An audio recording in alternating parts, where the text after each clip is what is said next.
ఓం నమ శివాయ. ఈరోజు భార్య పూజ చేస్తే ఆ పూజా ఫలం భర్తకు దక్కుతుందా లేదా అనే దాని గురించి మనం తెలుసుకుందాం. ఇంతవరకు మన ఛానల్ని సబ్స్క్రైబ్ చేసుకునే వాళ్ళు సబ్స్క్రైబ్ చేసుకోండి, లైక్ చేయండి, షేర్ చేయండి.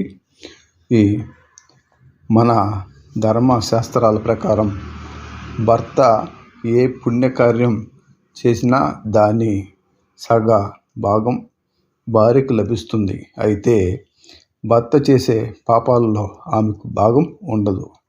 అలాగే భార్య చేసే పూజలు పుణ్యకార్యాలలో భర్తకు వాటా రాదు.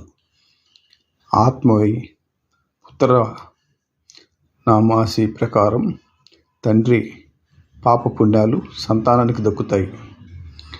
కుటుంబానికి యజమాని అయిన పురుషుడు ధర్మబద్ధంగా వ్యవహరించి కుటుంబ సభ్యులు తప్పులు చేయకుండా చూడాలి.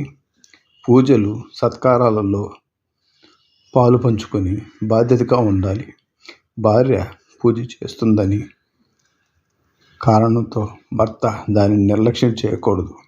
ఇంటి పెద్ద పుణ్యకార్యాల్లో పాలు పంచుకోకపోతే ఫలితం దక్కదు. భార్య పూజా ఫలాలు భర్తకి దక్కవు అనేది తెలుసుకోండి.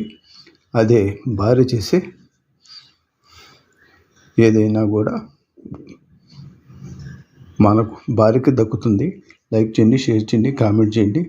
ఓం నమ శివాయ.